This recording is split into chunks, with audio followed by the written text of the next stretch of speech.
মাননীয় প্রধানমন্ত্রী কক্সবাজার আগমন উপলক্ষে আমরা কক্সবাজার সুগন্ধা ঝিনুক ব্যবসায়ী পক্ষ থেকে আমরা বীজটা আজকে ক্লিন করতেছি, যেটা মাননীয় প্রধানমন্ত্রী আসা উপলক্ষে আমরা অভিনন্দন বার্তা হিসেবে ওনাকে আমরা আমাদের জায়গা যেখানে আমরা ব্যবসার স্থান এখানে আমরা ময়লাটুকু পরিষ্কার করতেছি।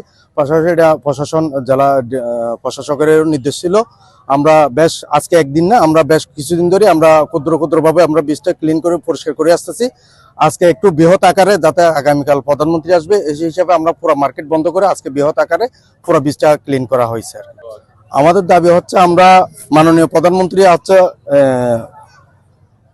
উদ্যোক্তাদের প্রতি একটু আন্তরিক, অর্থাৎ যারা কর্মজীবী মানুষের প্রতি উনি সুদৃষ্টি দেখেন। এই হিসাবে আমরা কক্সবাজার ঝিনুক ব্যবসায়ীরা আজকে আমরা 20-30 বছর ধরে সরকারের রাজস্ব দিয়ে আমরা এই ঝিনুক ব্যবসাটা করতেছি।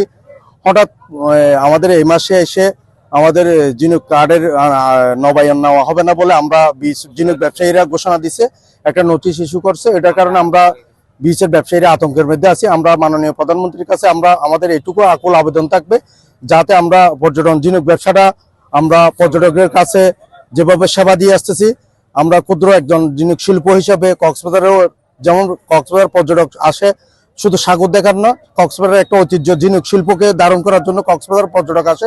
আমরা পর্যটকদের যেভাবে বিনোদন দিতে পারি, মাননীয় প্রধানমন্ত্রী যদি আমাদের স্থায়ী একটা সমস্যার সমাধান করে দেয়, আমরা আরো বিনিয়োগ করতে এখানে প্রস্তুত আছে। আরো সুন্দরভাবে আমরা বীজটাকে সাজানোর জন্য, পর্যটকদের আরো বিনোদন দেওয়ার জন্য ভালো আরো জিনিস আমরা পণ্য উৎপাদন করার জন্য আমরা সহযোগিতা চাচ্ছি। প্রধানমন্ত্রীকে আমরা স্বাগতম জানাই। পুনরায় আমাদের কক্সবাজার বিচের দীর্ঘদিনের আমরা ব্যবসায়ী হিসেবে আমাদের মার্কেট কয়েকদিন আগে একটা ঘোষণা দিয়ে হয়েছে জেলা প্রশাসক থেকে, আমাদের কার্ডগুলো নবায়ন নেওয়া হবে না বলছে। আমরা সাহেব প্রধানমন্ত্রীকে আকুল আবেদন করি, আমরা 30,000 পরিবার এখানে ব্যবসা করি, আমাদের কাছে স্থায়ী একটা ঠিকানা দেওয়ার পরে যেন, পুনর্বাসন দেওয়ার পরে যেন আমাদেরকে উচ্ছেদ করা হয়। প্রধানমন্ত্রী তো নিজেই বলছে হকারকে পুনর্বাসন না দেওয়া ছাড়া যেন উচ্ছেদ করানো হয়।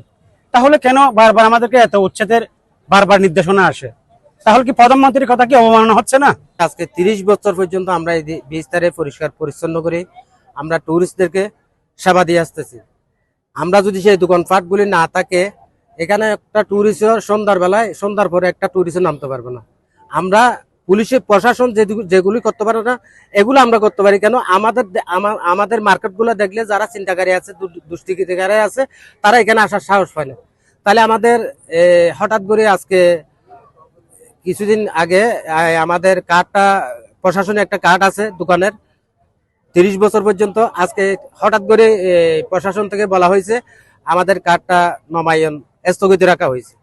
তা আমরা মাননীয় প্রধানমন্ত্রী আসতেছে, উনি তো গরিব দুঃখীর মেহনতি মানুষের অভিভাবক হিসাবে দীর্ঘদিন মোহাম্মদ রাষ্ট্রপতি জিয়া রহমানের ছেলে, উনি তো আমরা জিয়া রহমানের আমল পর্যন্ত দেখিয়েছি ওনার আব্বা কিভাবে দরিদ্র মানুষকে সাহায্য সহযোগিতা করতেছে।